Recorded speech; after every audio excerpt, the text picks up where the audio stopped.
Hi, and welcome to another episode of the Leadership Enigma. Now, we've had many conversations about personal leadership, leading self, and boy, oh boy, you do not want to miss this particular episode, because when we talk about resilience and grit, courage, determination, and absolute focus, well, we're not going to do any better, are we, than being able to talk to Rob Lilwall, who, as he will tell the story, geography teacher suddenly turned into the extraordinary adventurer. How about a 35,000-mile bike ride from Siberia to London? If that's not enough, how about a walk from Mongolia to Hong Kong? And if that's not enough, how about deciding to traverse the desert of death solo? You've got to hear this story. Do not miss this episode. Come back to me just after this.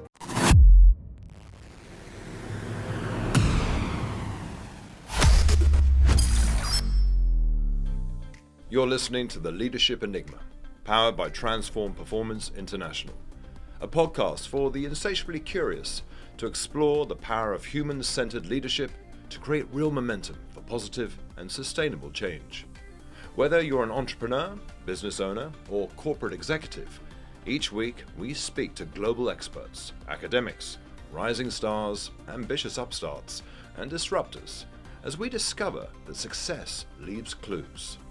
Now, here's your host, Adam Pacifico. Well, there we go, Rob. It's a massive welcome to the Leadership Enigma. I know you're in Singapore, and so thank you so much for taking the time to join us. Thanks so much. Great to be with you, Adam. Now, after that introduction, this is going to be a lot of fun and for the listeners as well. We've got an amazing picture of a desert behind Rob as well. So let's start the story somewhere. You decide. I mean, as I said, from geography teacher to an extraordinary adventurer who's doing pretty crazy things solo. But how did this come about, Rob? Yeah, well, there's kind of a big backstory, but to cut it short, I was always a little bit into adventure, did a few little things when I was younger, and then I became a high school geography teacher. Just sort of felt this pressure, I suppose, to be. Well, that's an adventure as well. For some reason, yeah. Well, it was actually pretty hard. It was fun, but then I ended up, to cut a long story short, a friend asked me to come and meet him in Siberia and cycle back to England. So I got on a plane from England and I flew across to northeast. You can see this on the slides behind if you're watching.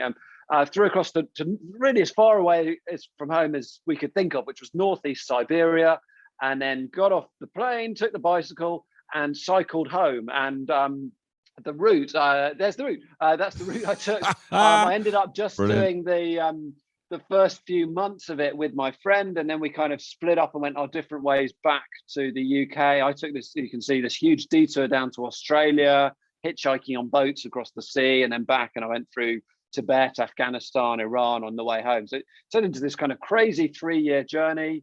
But you sort of mentioned that, my sort of tagline is that the extraordinary adventurer, but I should point out it's not extraordinary, it's extraordinary, because I always say when I'm telling my stories, I'm not Mr. Tough Guy. I'm a pretty frightened person, was never in the Olympics or the military or anything like that.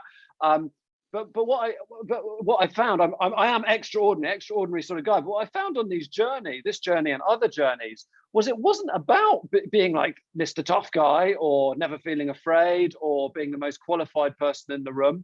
It was much more about having the right attitudes and mindsets as I went through the many kind of different challenges and scary things on the way. Let me go back to, you said you got a call from a friend. Is he still a friend after making this suggestion? Friend who said to you, hey, just meet me in Siberia and you fancy a bike ride to London. Now, you said that very quickly. I just want to dwell on that for a moment, because that's not an ordinary phone call, Rob. Okay, I've not had a friend ring up and say, hey, what are you doing, buddy? I'm in Siberia. Let's cycle. When you got that call, what went through your mind when you were thinking to yourself, should I? Shouldn't I? Yeah, I mean, it was like I say, there's a bigger kind of backstory. So this friend was my sort of adventuring friend when I was at uni. So we'd done a few things, and he was actually in the middle of this guy called Alistair Humphreys, who's Yeah. based in the UK now. He was in the middle of a big round the world bicycle ride, and he'd cycled through Africa and the Americas. And I'd sometimes in my school holidays gone and cycled a bit, through a country with him. And then it was actually an email, not a phone call. He sent me this email and said, I'm tired of my own company. Why don't you come and join me for the whole of this final bit across Asia? And I suppose what went through my head was, so what? This is like 15 years ago now, but I think it was a mixture of, that would be so cool, but then can I sort of justify it's sort of leaving normality so much. And it wasn't going to be like a big financial cost, because this friend Al would learn on these adventures you can do very, very cheaply. If you live in a tent and you eat instant noodles, basically it costs you a few pounds a day. Yeah. And I had about £10,000 of sort of my life savings, so I knew I could go and do this. You just live very cheap, you can make your life savings last. So it wasn't so much like, I have to spend years saving up and getting sponsorship, all that. It was more just, can I justify going off? And I think I knew it would be risky. I don't think I realized when I set off quite how, as I went along, I would keep on setting myself bigger goal. It was like every time I got used to one challenge, I'd be setting myself new ones, which was an interesting thing I've thought about a lot more recently. It's like, why do I keep setting myself new challenges? But where's that coming from? Well, maybe I'll come back to that at the end of the talk, because I think on my more recent journeys, I've really dug deep and asked myself, like, what is it that pushes some of us to do these things? Yeah, we're coming back to that question for sure, Rob. Let me tell you. Yeah. Okay, so you decide to pack everything up, as you say, and take your savings and take your bike, and away you go over to Siberia. Tell us a little bit about what that feels like when you really do find yourself on the other side of the world, and away you go. Is there a grand plan? And you say you took, if I look at the map behind you, that's a hell of a detour as well, I can see. Yeah, there wasn't really. This bit, if you're looking at the map, the Australia bit of the detour was not on the plan. I was supposed to cycle without the whole way. Like I say, we just ended up cycling the Siberian bit together, and when we got to Japan, we split up partly because there was a bit of cabin fever because we've been stuck together in Russia for months, and I'll talk about that in a minute. But I think also I was beginning to think I wanted to do a detour. But I think the big reason we split up was I think I was realizing, again, this is like, why do you do these things? So there are all these different layers to that question. There's the superficial answer, which is like, I like adventure. It is not superficial, but it's a sort of easy answer. But then as you dig deep, you realize there are loads of motivations. And one of them I realized was I just wanted to grow up. I knew I was, not a very grown up person. I struggled a lot with fear. And I think I just realized if I'm going to really grow on this journey, I need to face the road alone. I can't keep going with a friend. My friend was more experienced than me. I sort of was slightly following his lead, and I thought, I've got to face this thing by myself. So that was why we split. And there was not a real plan. I suppose the only real two parts of the plan was finish when I get home. So cycling home from Siberia was the name of the journey. And then the other thing was take the most interesting route I can think of. So that just sort of meant I kept taking these detours as I went. How old were you at this point? I was 27 and 30 when I finished.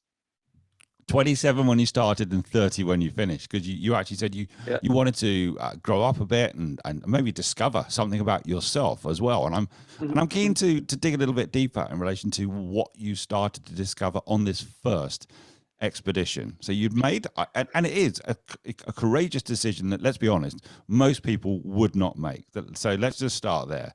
The majority of people would not make that decision to just pack up and go to Siberia to do this. So you've done it, you're there. What are you starting to learn about yourself as you're going through this process, or those things that are kind of front of mind for you?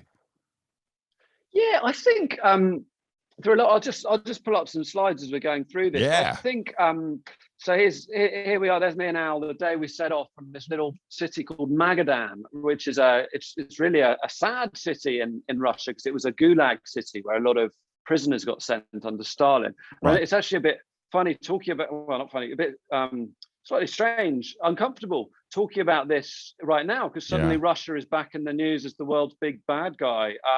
And when we did this journey, it was 2004 when we set off, end of 2004.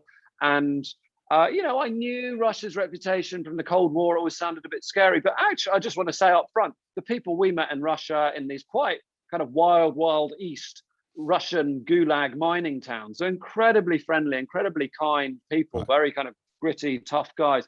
And it was a wonderful experience, actually, of Russia. And that was throughout the journey. I think starting off the journey, just a big picture message from the journey was often when I went to a new country, which had a bit of a reputation, I'd feel quite scared, whether it was like, Russia or Iran or Papua New Guinea. Some of these places have got quite dangerous reputation, or very dangerous reputation. When I got there, of course, there are some dangers, there are some issues with governments, but the normal people you meet are, often actually the places with the worst reputations often had the kindest people, the ones who would invite you to stay the night when it was getting Right. cold, or, give you a cup of tea, or insist on paying for your lunch. And that was a really brilliant and huge experience over the 3 years of again and again being frightened, and then realizing actually the people here are lovely. And it's just so important to distinguish between a government and the people. I think maybe that's a especially poignant message right Isn't it now. It's this just? big tragedy unfolding. Yeah. I agree with you. Now, Um, I've yeah. got an 18-year-old daughter who is a real traveller. She's away at the moment. She's forever away. That's her thing. What are you learning as you're meeting completely different people from you? From completely different cultures, different languages, different everything. Everything is different. What are you learning as you've taken yourself out of what I might describe as a comfort zone? You're a regular guy from the UK. Say you're a school teacher. Say you followed maybe a more traditional path, and suddenly, as you say, you're in gulag mining towns, and you are immersed in a completely different environment. What is that teaching you or helping you with?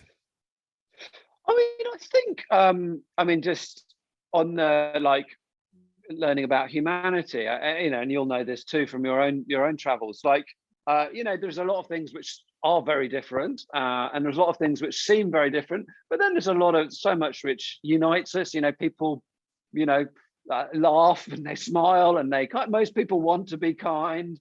And there's a lot that unites us. It's kind of obvious, and just things like, even when I couldn't speak a language, you smile a bit and Yeah. everybody wants to sort of smile back and help you out. So that was, again, I learned it on the way. I think on a personal level, a big journey I learned early on. So I'll just pull these slides across. So we set off into Siberia. We were meeting these Russians in the villages. They're all super friendly. They were pretty worried about us because it was September when we set off, and they said, welcome to Russia, welcome to Siberia. But why, if you come in September, winter's coming. If you Right. keep going down this road, you're going to die. And we said, what? And they said, yeah, you're going to freeze to death in the winter. And we said, well, we're prepared. And then they said, well, if you don't freeze to death, you're going to be eaten by a bear. And we said, okay. And then we said, well, hopefully not. And they said, oh no, if not the bears, then it'll be the people. In the real wilderness, the people are really tough and dangerous. You'll get killed. So all these very friendly but slightly pessimistic folks we met along the way were all telling us we're going to die, but we kept on going. And then the winter did arrive. About 2 weeks after we set off, it started to snow, and we started kind of continuing on, falling off the bikes on the ice, and the road sort of disappeared there was only one road back to civilization, this little track. And the temperature kept getting colder and colder. So it got right down to the bottom of my thermometer. I don't know if you could see that. It's minus 40, minus which 40. is where centigrade, Fahrenheit, and centigrade meet at minus 40. So you got no confusion. And it was this kind of crazy experience. If you want to know what it's like at minus 40, next time you put your hand in your freezer to get your ice cream out, just imagine how your hand feels. Yeah. That's about minus 20. So imagine putting your hand in there, holding it there, doubling how cold it is, and then keeping it there for 6 months, and you've got a Russian winter. And it's a pretty crazy experience. But I think maybe this is a little bit of a, in hindsight, thing which I realized I was learning on this trip. If you'd asked me a year beforehand, would you be able to go and camp at -40 next year? I'd have said, no way. That is for like military Arctic people or explorers, or, not for normal people like me. Yeah. But the amazing thing was, we did learn how to survive at -40, and it wasn't that complicated. It was quite simple. It was simple, but it wasn't easy. I think so often in life, things that are simple doesn't mean they're easy. So we did prepare. Obviously, we had some warm clothes. We did get advice, especially from the Russians. We found out how do you stay. The key thing was to keep moving. If you keep moving, you stay pretty warm. And then we just practiced. As the temperature gradually got colder, we were able to practice putting up a tent in -20, -30. And so we did learn to survive at -40. And I think that was a huge lesson on the trip overall, was just, and putting it into sort of psychology terms, it was like developing a growth mindset. I think before I'd had a bit of a fixed mindset where I'd think, oh, I'm not very good at that. I'm okay at that. I'm not, let's say public speaking, I'm not very good at that. And I think the whole trip turned me into a much more growth mindset guy, where I think, I'm not very good at that yet, but I can learn how to do it. And I can if I embrace a big challenge, it will force me to grow. And that's been a huge lesson on adventures, but also in like now my job is a public speaker and a writer, and things that I never would have thought I could do. Now, Rob, when we talk about the growth mindset, that is something that comes up a lot in leadership for sure. And one of the things that I want to ask you is, you've got various messages of doom. And if you do this, death. If you do that, death. And you just pushed on. And as you say, not many people will ever have the experience of ever feeling what -40 is like, let alone living and adventuring through it. So did you find that actually, when we talk about the growth mindset, you had no option? You were literally immersed in an environment where if you didn't learn, potentially, Rob, your life was on the line. Is that a fair comment? Yeah, in a sense, it's certainly a fair comment that, like, we went for it, and once we went through it, we had no choice except to, when you're in the winter and it's getting dark, you have to put up your tent and figure out how to stay warm and stay alive. So in that sense, throwing yourself and very literally into a kind of deadly environment, it's sort of live or die. You've got to do it. On another sense, and this is something else I've reflected on a lot, is to do with danger and fear and all this stuff. And I think fear is I've always struggled with fear, especially as a young person, super shy person. Right. And it was, I suppose, something my friend Al was teaching me, because he'd been already cycling for a few years, and he'd got used to doom and gloom stories. Going into a place, often there'd be a lot of doom and gloom, and people aren't being like mean, they're worried about you, and often they don't completely know where you're going. They just heard the reputation of the place you're going. And it's interesting, those three dangers, they talked about the cold. Well, cold is dangerous, but if you prepare, you get advice, you practice like we did, you can survive, a few weeks practice, you could survive -4. Anybody could, if they really wanted to. So cold wasn't a serious danger if you're prepared. Bears, obviously scary things. Statistically, pretty unlikely. When the winter comes, bears hibernate. So actually, there was 1 or 2 weeks when there might have been a few bears before the snow came, but then the bears was a very low risk. And once we were in a village, just a local village of the sort of the Saka Indian people, the sort of Siberian indigenous people, and they were this guy kept saying, there are wolves, don't camp tomorrow, you stay with us tonight, don't camp, there are wolves. And I said, oh, how often have you seen wolves in this village? He's like, I've never seen wolves. And have you ever seen wolves when you're out? No, I've never seen them, but there are wolves. And so sometimes there's this sort of worry about you, there's reputation and so on. But the bears, again, was not a huge danger. And then the Russian people were warning us about the Russians in the wilderness, because they'd heard the reputation. There is a bit of crime up there, of course, but it turned out in the wilderness, the Russians were very, very friendly. We did run into a little bit of trouble going through the cities when people were drunk and so on, but actually somebody pulled a gun on us once, so you run into more trouble in the cities. But, there you go. I love that as a throwaway comment, Rob. Oh yeah, someone pulled a gun on us. But anyway, moving on. The cold. But the interesting thing was, we were warned about the people in the wilderness. It turned out they were incredibly friendly, and so those three big dangers of the cold, the bears, the people in the wilderness turned out not to be the dangers at all. And fear is such a weird thing, because it's a helpful emotion. It warns you when you're in danger, possible danger. And so we shouldn't ignore our fear, but often it will kind of exaggerate, and obviously it has this kind of huge effect on us. It can kind of paralyze us, or make, fight or flight. But I find it so important you really try and understand the actual risks. And for example, on this whole journey, the biggest danger I faced by far, people always think wild animals, weather, people, guns. By far, the biggest danger was the traffic, on the journey as a whole. And I got knocked off twice, once in South Korea, once in Pakistan. Just accidentally a driver knocked me off. And luckily I was okay. But that was a much, much bigger danger than, being eaten by a bear. That was just very unlikely, really.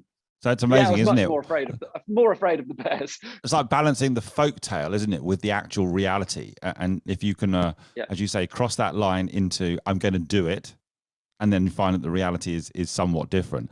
I mean, let me just, and I know I'm shuttling through here. You've done that incredible adventurer, which is a 35,000 mile bike ride, which took 3 years of your life. How comes that wasn't enough? Yeah. So this is, I suppose, where it gets the plot thickens a bit with my sort of adventure journey, as it were. Because I sort of thought when I finished it would be enough. And I was thinking I would go back to teaching. Wasn't like crazily excited about that idea, but I sort of thought, I'll go, hopefully I'll be a better teacher. I've grown up a bit. But then I actually had a few lucky breaks, and I think luck for a lot of us, it's you have those lucky breaks. And like my lucky breaks were, one, as I cycled along, I used to sometimes I'd email international schools which were in the cities ahead, and I'd offer to give a little talk in an assembly, and they would give me $100 and a place to stay, sort of help me live. And I just before I got home, I was cycling through Italy, and I got invited to this school in Rome, gave this talk to these kids. And at the end, the kid put her hand up and she said, "What are you going to do with your video footage?" Because I'd been sort of self-filming myself with this camcorder on the way. I showed a bit of footage.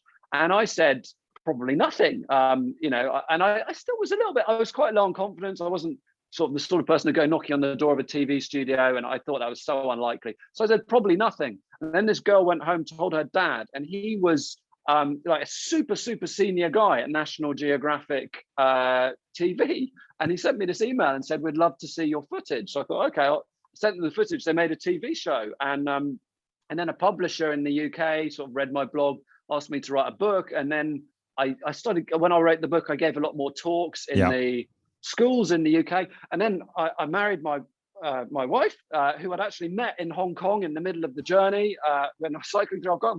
Married her in the UK. We moved to Hong Kong, and then I was suddenly I'd become sort of professional, and I started getting invited to do the corporate speeches, and and that all kind of went well. I was, it's this like, how on earth did this happen to me? And then of course, now as this so-called professional adventurer, I felt the pressure to do another one. So it was partly I wanted to, and I was starting to get itchy feet. But I think if I'm really honest, and I've thought about this a lot more in the last couple of years, I think I did feel this sort of pressure to prove myself. I suppose a sort of imposter syndrome, is another term being thrown around these days. Like, do I really deserve to be on this stage speaking to these folks? I better do another one.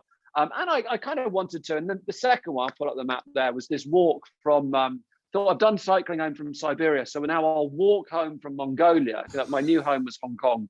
So, and I ended up, actually this trip did become a bit commercialized. So I got a TV deal before I set off, book deals, newspaper article, which was actually, I realized once I set off talking about goals and focus, I was completely unfocused on this trip because I had loads of different goals. I had to walk 5,000 kilometers with a heavy rucksack, but then I had to film it, write about it. And it ended up being this very unfocused trip, which made it a much less fun trip than the cycling, where I was just me, It's now a job, maybe.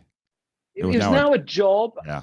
It was job. And I lost a little bit of control because I had people telling me some things that I should be doing.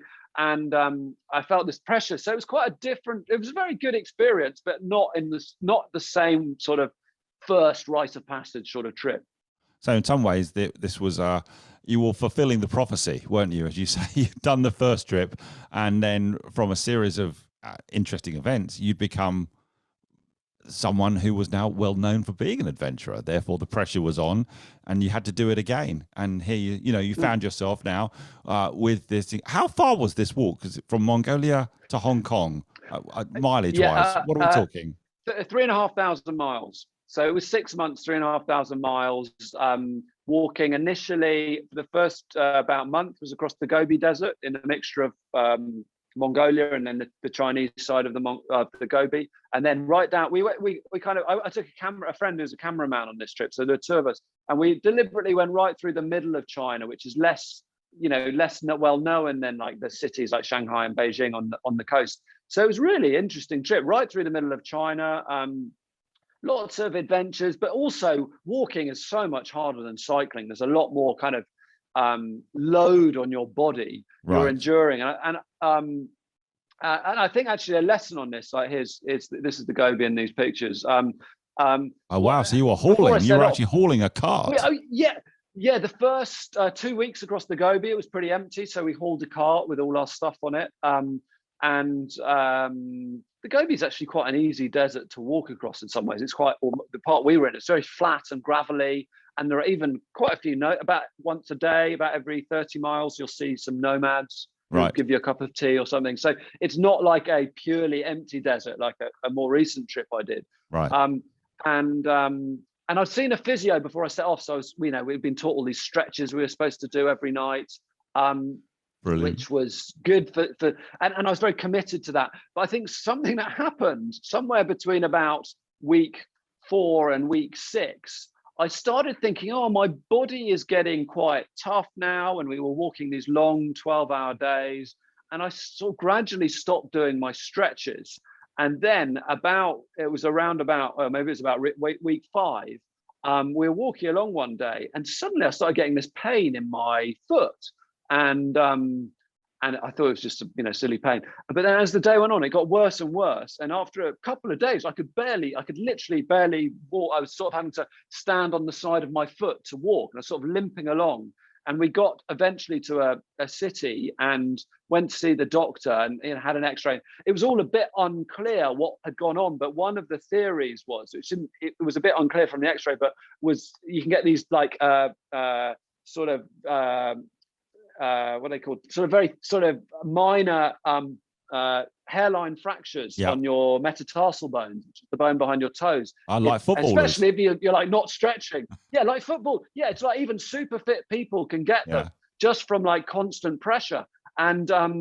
And so that it might have been that, or it might have been something else. We never knew for sure, but it was a major problem. And I suppose the lesson, again in hindsight, big lesson, which I've had to learn again and again through life. I think we all learn is just it's always tempting. We always have this dilemma because we know that hard work, pushing ourselves to our limits, that's really important for success, and it's a great thing to do in life. Push yourself to your limit. Work really hard, you'll succeed, and it's kind of great, all in sort of experience. But the dilemma is if we push ourselves too hard, too long, too relentlessly, or you push the team too hard, too long, too relentlessly, smack. At some point, we've all got a breaking point. And for me, it was dangerous. Like I could break my foot, or in another desert, you could almost die if you over push yourself. Yeah. In the corporate world, it's more like someone has a burnout. And we all know amazing people who have burnouts in the middle of promising careers. Or maybe it's more just the danger is we get so exhausted, we start making stupid decisions. And that's super costly, both for our career, for our business.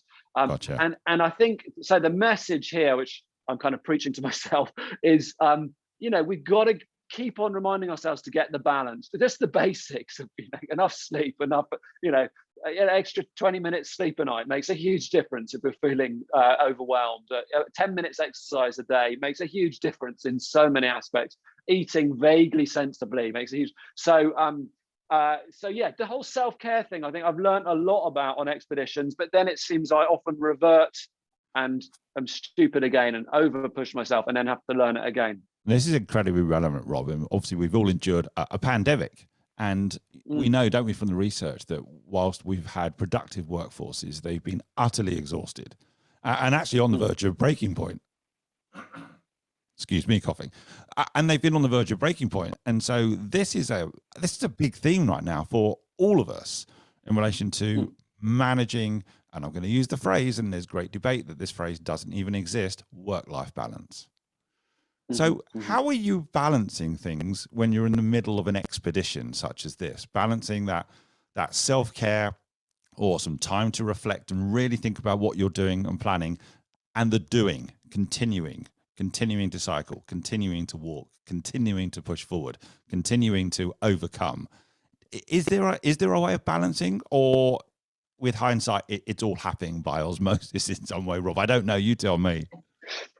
Yeah, I mean, it depends a bit on the context, doesn't it? I think sometimes one of the issues with this, well, like on the first journey, the bicycle ride, I was my own captain. So, I could, if I thought I'm exhausted, I could take a week off, if I really wanted to, and I'd stay in a cheap hostel or something.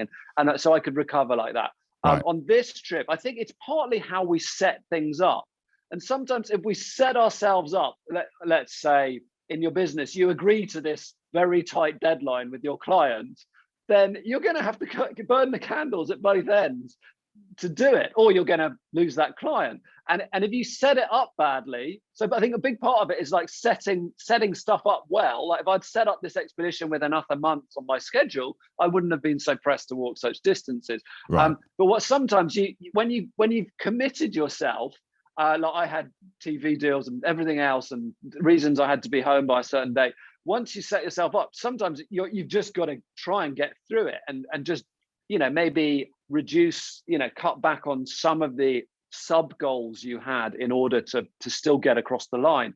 The ideal is to actually think it through a little bit beforehand and give yourself that buffer zone. And then you're going to, if you remember, like realistically, there are going to be issues. Realistically, sometime this year, some people in my team are going to be sick. That will put us a bit behind schedule. On some of my later expeditions, like the one I'll talk about lastly is I walked across this very hot desert, and I started getting heat stroke at one point. That's super dangerous on your own in a hot desert. And after that point, I just started every day. I had this umbrella, and I'd hide under my umbrella and just have a 2-hour nap in the middle of the day, just to get myself sort of out of the heat for 2 hours. And that was my sort of self-care. And then I'd be able to walk much further in the evening when it was cooler. And so just simply like adjusting schedule, I think can just really rethinking, how can I readjust things so that this is going to work better? Learning to say no to stuff, both before and during, is a huge thing, both on expeditions, but in everything I think we do. Okay, so you had the 35,000-mile bike ride, which was pretty much, you had the autonomy and the freedom, and that was your first one, and what an incredible experience.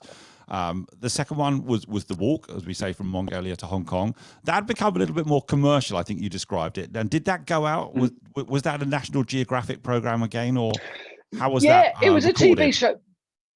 Yeah, so I had a cameraman with me, so they made a 4-part show. So that most of the shows I've done have mostly been made for the Asia Australia network. Sometimes it's on a bit in Europe and places. But yeah, so that went out. I had a second book, which actually I found writing that book was it was sort of like reliving the whole slightly traumatic experience of that journey. Right. It was quite a sort of hard book to write. Felt a sort of slightly strangled book, I thought, in the end. Okay. And then I was feeling a bit kind of burnt out from the whole thing after that. Again, considered what should I do? My wife then had a burnout in her job, so we were both feeling a bit like frazzled. And we went off to America and did a tandem bike ride from LA to New York, but quite slowly, like kind of gentle ride to try and figure stuff out. That was a holiday. That was a relative holiday. And then I got back and I thought, you know what, I'm going to stop. I was sort of second guessing myself a bit every day. Like, shall I keep doing the adventure thing, or should I be a teacher, or should I do something else? And then I thought, you know what, I'm just as a sort of experiment for 5 years, I'm going to just go all in with trying to be with the adventure thing. I'm going to give it for another 5 years. And I'm going to, not just the adventure, but I'm really going to try and work on the speaking as well and the writing. and because it's sort of that's the creative output, which I find very interesting. And so I decided to do this next expedition, which was this is the third one, the most recent one, isn't it? This is the third. Yeah, the most recent one, which is now about 5 years ago, so it's a little bit away. But so it's in the middle of China, massive desert called the Taklamakan, which isn't a very famous name, but it's a big desert, one of the biggest sand. It's basically sand dunes, some of the biggest sand dunes in the world, right? One of the biggest sand deserts in the world. 700 miles across, the same size as Japan, 1.5 times the size of Britain. It's big desert, and this was the plan, to walk across it. And I did. There are 3 roads that go through this desert in the 700 miles. So near to the roads, I hid some supplies. So I had sort of supply drops I was going to pick up. I didn't have like a support team. It was just me. Right. And my wife kind of in Hong Kong. And I built a cart as well to pull across. I didn't want to use camels, built a cart to pull across that. And I set off across this desert. At the beginning, I'd hidden my cart in the desert. It set off with a rucksack, really heavy and really like 40 degrees. I had this umbrella. Where's the umbrella? Umbrella to hide under. There, just in the side of the backpack there. Yeah. There were some obstacles on the edge of the desert. It looked like these rivers, and I had these great satellite maps I downloaded onto my phone so I could sort of see what was coming up. And there was this slightly wider river I'd seen on the map, which I'd have to cross to get into the big sand bit of the desert. Yeah. And I was a bit nervous about this wider river, because it looks a bit wide. But then I thought, well, it's a desert, so I should still be able to wade through it, hopefully. And then I got to this river, and it wasn't just a little bit wide. It was like 1/3 of a mile wide, super wide river, very fast, very deep. And my first thought when I saw that was, this is impossible. I was sort of paralyzed. Like, there's no way I can cross this river. My rucksack weighed about 30 kilograms, which is like 1.5 check-in bags at the airport. So really heavy. Wow.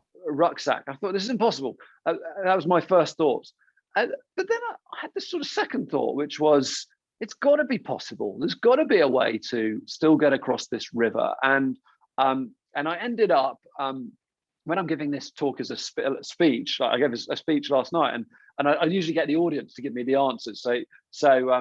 So people would often say, oh, well, why don't you use your empty water bottles, because you're drinking your water, use your water bottles to help you float. And that's kind of part of the answer. Okay. And another thing is, people say, well, why don't you walk along the river and find a narrower place to cross? And I did. I walked along. I found an island in the middle, which sort of split it in two. So that was good. But then the kind of key bit, which helped me to get all my stuff across, was first of all, I just got some videos. First of all, I did a sort of test swim. Where am I now? Yeah, I did a sort of test swim where I swam across to the island, then managed to get to the other side of the river eventually. Right. And then I came back and I split my load into 5 different piles. And I then had them to cross. In the end, I did 12 crossings, taking a little bit of my stuff each time. And eventually I got all my gear across this river and made it into the deep desert, which was sort of the start of the journey in a way.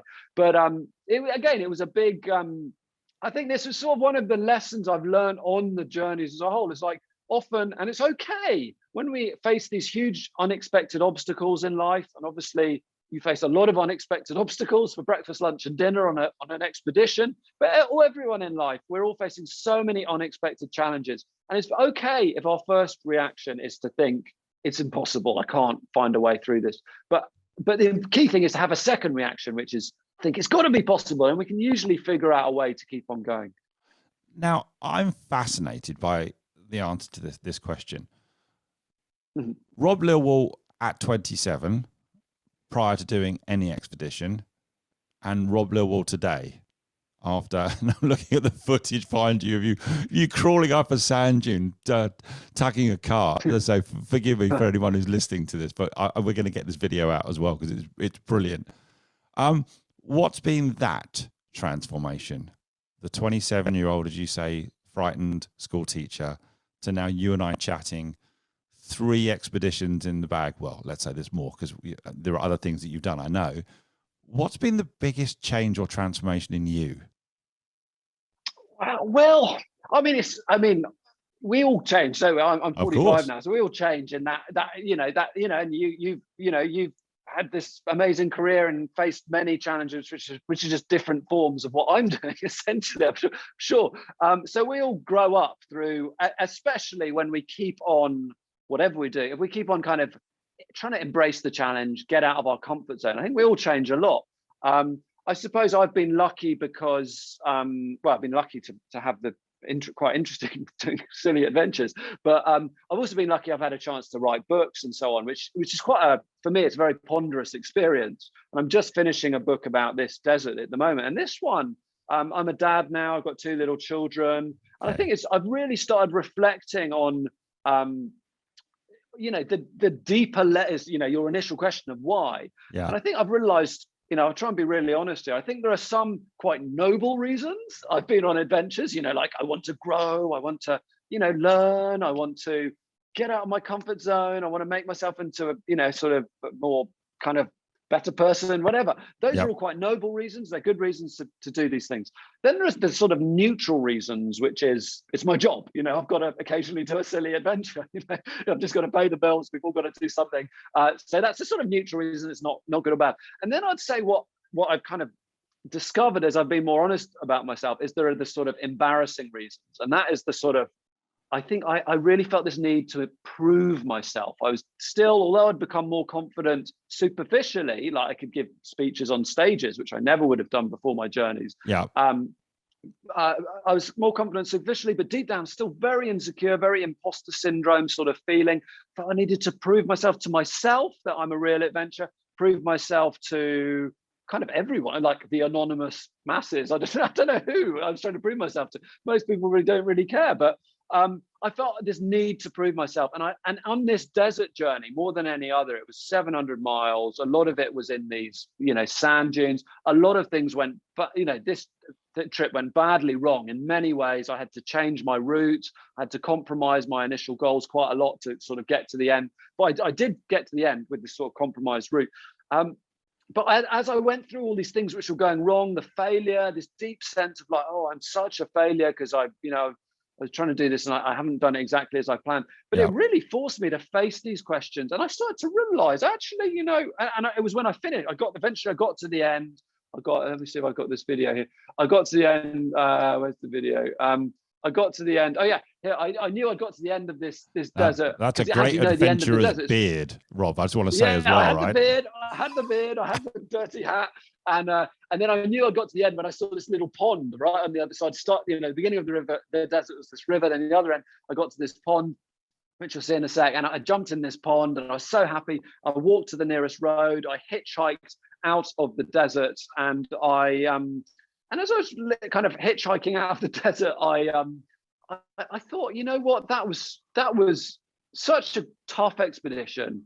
I don't think I can call that a pure crossing of this desert because I'd had to sort of divert my route. I'd had to walk on some roads and stuff and some bits. So I can't call it a pure crossing, but you know what, I don't mind. And it was the first time on all my journeys where I was like, I think we live in this very achievement orientated culture, and our whole identity is bound up in achievement. And I think it's great to have big goals and big dreams and to push us out of our comfort zone to try and achieve them. But I think it was a wonderful new kind of liberating approach to life for me to realize, aim high, do your best, but hold those a little bit lighter. And just every time you get knocked down, the most important thing is you get up, and you have this sort of, developing a character where you're the sort of person who gets up, you keep facing your fears, you keep sort of trying to do the right thing, is more important than the achievement. I don't think I'm articulating it as well as I want to here, but it was a big realization, having realized I was driven by these very vain, insecure, deep drivers, to realize that, my friends will still like me whether I get across this desert or not. That's not really, that's probably more, my wife will still love me. So it was a huge discovery for me, and I felt very liberated actually. And I want to do more adventures maybe when my kids are a bit older, but I feel a bit liberated from that need to prove myself now, it's a much nicer feeling. I mean, listen, you're human as well, aren't you? Which, also lends itself to enjoy the journey, not just the destination. As you say, you still achieved an incredible thing by, traversing that that desert, and is that even though you compromised the route, what a story, what an adventure, what an achievement. And I think that's what I'm hearing from you, that those are the things that you still relish, you still remember, and what you're still writing about now. I'm intrigued by, obviously you're a family man now with kids. What's next? What are you thinking might be next? You might not know what's next, but what's on your mind? Yeah, well, I think so. Just to pick up on something you just said, Yeah. It's not about the journey. It's not about the destination. It's about the journey. It's that famous kind of, not about the destination. It's about the journey, which I think is a cool quote. What I prefer to, because I thought about that quote, and I actually prefer to say it's not about the destination, and it's not about the journey. It's about the person you become on the way. And I think that's really become my, sort of the driving thing is like. It's what the journey does to you, and journeys, life can make us bitter or it can make us better, as we face all the ups and downs of life. And I think that's a key thing, and I think that's something, you're talking about life now. I think that's what I sort of aspire and think about more as I approach different things. Right now, we've just left Hong Kong. We lived in Hong Kong for 11 years. We've got 2 little kids now, moved to Singapore, where we arrived a few months ago. So it's a bit of a new chapter for us. I think the whole virus thing is for everybody. It's been a bit of a pause in Hong Kong, right? It was tough in different ways. I mean, we were in a bubble, so mostly there was very little virus until February, which was after I left. Tragic in February. It hit Hong Kong, but we were in this bubble of very rapid change of the sort of society and the mood, I'd say, of Hong Kong as a place, which we didn't really feel comfortable with staying in with children long term. For us, everyone feels different about that, but so it was a bit of a time to think when we were stuck in Hong Kong for 2 years, then a reset really in Singapore. And so now I've got a 1-year-old, a 5-year-old. I think my wife is quite up for us doing some family journeys. I think we'll probably wait till the kids are a little bit older. It seems not quite the right stage at the moment. Yeah, 1 and 5. That's a challenge. 1 and 5. That on its own, just flying to England is a challenge. So I think we're sort of just sort of holding the fort a bit at the moment, doing a lot of, I've actually really enjoyed, I think I went from thinking, very grandiosely thinking, trying to be the best adventurer in the world, which of course I never was going to be, but I think that was sort of what, sort of driving force. You've got to do better adventures. And I sort of thought, no, I'm going to try and be the most honest adventure speaker in the world. So, sort of different focus. So it's been really fun thinking about how to turn these into more and more honest stories. And I always feel in life, the more honest we are, actually, the more relatable it is. Well, I agree with you. People aren't that interested in victory stories because most of us aren't total victories. So that, I think, and writing the book's been a real kind of massive project. Actually, it's due with my editor today. I've got to send it in after this interview. So, good luck with that. Yeah, it's almost that. So a bit more of an artistic sort of challenge at the moment, but I do hope we'll do more adventures. I don't think I will take the same sort of risks, especially obviously if I'm with my family. But even if I'm not with my family, I think that the moment I held my first baby in my arms, it was many of us will relate to that feeling of like, I better stay alive for this person. So, it's quite a profound moment, and that's. I feel like I was saying to my wife, am I too risk averse now? I'm like, I'm Mr. Cautious with our kids, and it's that weird. Well, children balance. Will change everything. Yeah, they change, but you've got to let your children take risks as well. Life is a place where you've got to learn to take risks and be bold. So anyway, that's a challenge. Yeah. Now we've marched at great pace. No pun intended, really. Through those 3 incredible stories, how can people get in touch? How can people read more, or even book you? That for you to talk to teams in relation to the learnings and the adventures you've had. What's the best way for people to connect?